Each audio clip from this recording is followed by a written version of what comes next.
আছে সবগুলো খারাপ। তুই জানিস হ্যাঁ ওগুলো কি করে বেড়ায়? ওগুলো রাত বিরাতে কাস্টমার খোঁজে, ইনকাম করে। কি ইনকাম করে বুঝিস না? কি বলো সত্যি? হ্যাঁ সত্যি। নাউজুবিল্লাহ। ওদের হাত থেকে 100 হাত দূরে থাকবি, তা না হলে তোর চরিত্রের মধ্যে দাগ লাগিয়ে দেবে। কি যে বলো না খালা। ঠিক আছে, আমি ওদের থেকে 100 হাত দূরে থাকবো। ঠিক আছে, তুই এখন যে ফ্রেশ হয়ে নে যা। ঠিক আছে। কি লুকায় লুকায় দেখো কেন? নিচে আইসা দেখো। বল কর। এই, তোকে আমি কি বলেছিলাম? হ্যাঁ বলেছিলাম না যে এই মেয়েগুলোর দিকে যেন নজর না দিস? এখন তো দেখছি বেলকনিতে দাঁড়িয়ে ওদের দিকেই তাকিয়ে আছিস। ওইসব মেয়েগুলো যেই রাস্তা দিয়ে হেঁটে যাবে তুই ঠিক তার উল্টো পথে হাঁটবি। ওই মেয়েগুলোর গায়ের বাতাসও যেন তোর গায়ে না লাগে। ওইসব মেয়েদের গায়ের বাতাস লাগলেও পাপ। চল আয়। মামা দুটো চা দাও। দিতে আছি, বসেন।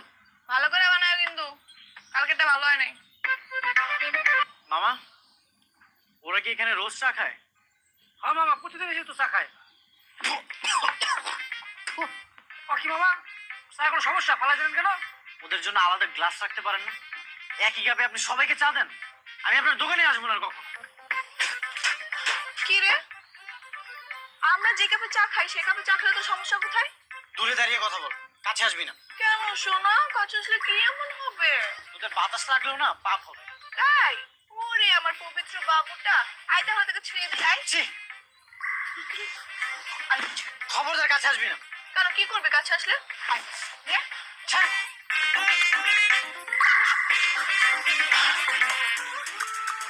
কি বাইক স্টার্ট নিচ্ছে না? টাকা দিতে হবে নাকি? দিব কা? খবরদার আমার ভাইকে হাত দিবি না। তোরা তো ভাব কেন রে? একটা সুন্দরী মেয়ে সেদের সাথে তোকে হেল্প করতে চাইছে, আর তুই ভাব দেখাচ্ছিস? তোদের মতো মেয়েদের হেল্প লাগবে না আমার। এই হাত ছাড়। ছি ছি ছি, এখন আমার বাইকটা অপবিত্র হয়ে গেছে। তোকে না বললাম বাইকে হাত দিবি না। অপবিত্র হয়ে গেছে না? তাহলে আয়, তোকে একটু ছুঁয়ে দিই, তোকে অপবিত্র করে দিই। আয়।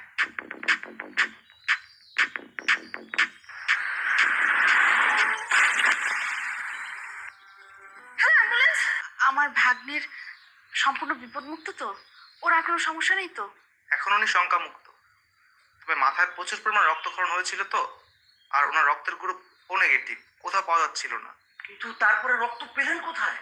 যে ওনাকে হসপিটালে নিয়ে এসেছে উনি রক্ত দিয়েছে। আর ভাগ্য ভালো যে ওনার রক্তটার সাথে সাথে ম্যাচ করেছে, না হলে তো ওনাকে বাঁচানো সম্ভব হতো না। যে আমাকে রক্ত দিয়েছে উনি কি হাসপাতালে আছেন? যদি থাকে তাহলে ওনাকে ডেকে দেন, আমি ওনাকে থ্যাংক ইউ বলতে চাই। এই যে উনি আপনার ডোনার, উনি আপনাকে রক্ত দিয়ে আপনার জীবন বাঁচিয়েছেন। কি? ওর রক্ত আমার শরীরে দিয়েছেন? এটা কি করলেন আপনি ডাক্তার? কেন, কি হয়েছে? কি হয়েছে মানে? ওর রক্ত আপনি আমার শরীরে দিয়েছেন? একবার দেওয়ার আগে তো আমার কাছ থেকে জেনে নেওয়া উচিত ছিল যে আমি রক্ত দিব কি দিব না। আহা, তখন তো তুই অজ্ঞান ছিলি। হ্যাঁ, যাই হোক, আমি এই রক্ত আমার শরীরে রাখবো না। আপনি এখন এই রক্ত চেঞ্জ করে দেন। তা কি করে সম্ভব? ওনার রক্ত তো আপনার শরীরে মিশে গেছে। আপনি দরকার হলে আমার পুরো শরীরের রক্ত চেঞ্জ করে দেন, তারপরে আমি এই রক্ত রাখবো না। আপনার জন্য মাত্র 2 ব্যাগ রক্ত পাওয়া যাচ্ছিল না, হ্যাঁ, আর আপনি কিনা পুরো শরীরের রক্ত চেঞ্জ করতে যাচ্ছেন? আচ্ছা ঠিক আছে, শান্ত হ বাবা, আগে তো সুস্থ হওয়াটা দরকার। কি বলো? হ্যাঁ অবশ্যই। খালা, ওকে এখান থেকে চলে যেতে বলো। আমি ওকে সহ্য করতে পারতেছি না। এই মেয়ে, তুমি এখন যাও তো, এমনিতে ও তোমাকে সহ্য করতে পারছে না। আচ্ছা তুমি শান্ত হও, আমি চলে যাচ্ছি। মামা একটা চা দেন তো। হ্যাঁ দিচ্ছি। যেখানে যাই পিছে পিছে চলে আসে, আবার আমার শরীরে রক্ত দিচ্ছে, শরীরটা পুরো অপবিত্র করে দিচ্ছে। কোনো জায়গায় যেও একটু শান্তি নেই। এই যে আমার কাপ। মামা, এই কাপটা না ধুয়ে আমাকে এক কাপ চা দেন তো। কেন না দিয়ে দেবো? কেন, দোয়া কাপ আসো তো এখানে। না না, আমাকে এটাতেই দিতে হবে, কারণ এই কাপে আমার বন্ধুর স্পর্শ লেগে আছে। আচ্ছা ঠিক আছে, বিল নেন তো।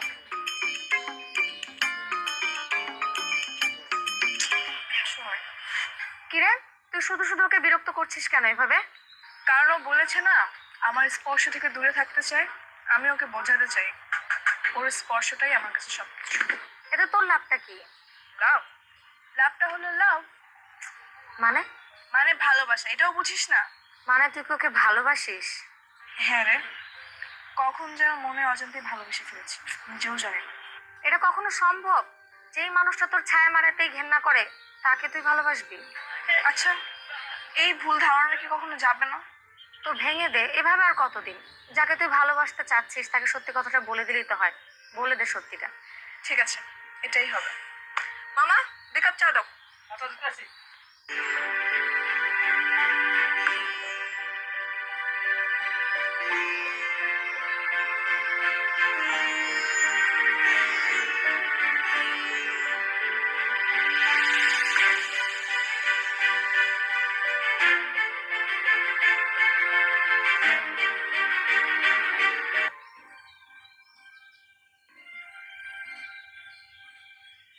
এই, তুই আমার সামনে দাঁড়িয়ে আছিস কেন? আমার সামনে থেকে সর। কোথায় যাচ্ছ তুমি? আমি এই শহর ছেড়ে চলে যাচ্ছি। সেটা তুই জেনে কি করবি? কেন? আমার ইচ্ছা তাই চলে যাচ্ছি। না, তুমি যাবে না। কেন? কারণ আমি তোমাকে ভালোবাসি। হোয়াট? এই, তুই কি মেন্টাল? কোন সাহসের কথা বলিস? তুই আমাকে ভালোবাসিস? ভালোবাসলেই যে দুজন দুজনকে ভালোবাসতে হবে এরকম কোনো কথা নেই। একতরফাও ভালোবাসা যায়, কিন্তু অপর সাইড থেকে রিজেক্টটা কেন, আমি শুধু সেটার কারণই জানতে চাচ্ছি। এই, তুই কারণটা জানিস না? কারণটা তুই এবার জানতে চাস? তোর মতো নষ্টা চরিত্রহীন মেয়েকে আমি ভালোবাসবো? আমার সেই মুখে তুই আমাকে ভালোবাসার কথা বলিস? কোথায় লেখা আছে আমি নষ্ট, আমি চরিত্রহীন? আমার গায়ে লেখা আছে নাকি তোমার কাছে কোনো প্রমাণ আছে? হ্যাঁ, প্রমাণ নেই, কিন্তু লোক মুখে শুনেছি। আচ্ছা, লোক মুখে যদি শুনো পশ্চিম দিকে সূর্য উঠেছে তাহলে কি সেটাই বিশ্বাস করবা? না। তাহলে তাহলে কেন আমার নামের কথাগুলো তুমি বিশ্বাস করেছো? তুই কি বলতে যাচ্ছিস? তুই ভালো মেয়ে, আমি নিজের চোখে দেখেছি। তুই রাত রাতে বাসায় ফিরিস। এই দেখো, এটা কি দেখো? জিএস কোম্পানি কাস্টমার কেয়ারের জব, নাইট শিফট। তুমি জিএস কোম্পানিতে জব করো? হ্যাঁ, আমরা 4 বান্ধবী এখানে জব করি। আর এই পেশা কি তোমার কাছে খারাপ হয়ে গেল? না, এটা তো খুব ভালো জব, কিন্তু এলাকার মানুষজন তোমাদের নামে এসব উল্টাপাল্টা কথা বলে কেন? আর তোমরাও কিছু বলো না? সেটারও একটা কারণ আছে। এই শহরে যখন নতুন আসি, এই পুরো এলাকার ছেলেরা আমাদের ডিস্টার্ব করা শুরু করেছিল। বাসার নিচে এসে দাঁড়িয়ে থাকা, নাম্বার চাওয়া, বারবার ডিস্টার্ব করা, আমরা পুরো অতিষ্ঠ হয়ে গিয়েছিলাম। তারপর ঘটলো একদিন একটা ম্যাজিক্যাল ব্যাপার। আমরা রাত করে বাসায় ফিরি বলে পুরো এলাকার আন্টিরা আমাদের নিয়ে গসিপিং শুরু করে, বদনাম ছড়ানো শুরু করে। এরপর দেখি ছেলেগুলো আমাদের ইগনোর করা শুরু করলো, ডিস্টার্ব করা একদমই অফ করে দিল। এরপর তো আমরা রেহাই পেয়ে গেলাম, এর জন্য আমরা কখনো প্রতিবাদ করিনি, তাল মিলিয়ে চলেছি। আর এখন দেখি তুমি এলে। তার মানে ওসব ছেলেদেরকে দূর করানোর জন্য তোমরা নিজেদের নামে বদনাম ছড়াতে? হ্যাঁ, দেখো, আমাকে ক্ষমা করে দাও, আমি সরি। ইটস ওকে, বাদ দাও। এখন অন্তত আমি তোমার সাথে বদনামি হয়ে থাকতে চাই না। কেন? কারণ আমি তোমাকে ভালোবাসি। I love you. সবকিছু জানা পরে এখনো কি ঘৃণা করবে? না। তাহলে কি আমাকে অ্যাকসেপ্ট করা যায়?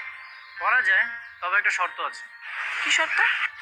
আমি যখন বাড়ি থেকে চলে আসি তখন বাবাকে বলে এসেছিলাম শহর থেকে একটা মেয়েকে বিয়ে করে নিয়ে যাও। তো আমি তোমাকে ডিরেক্ট বিয়ে করতে চাই। সত্যি?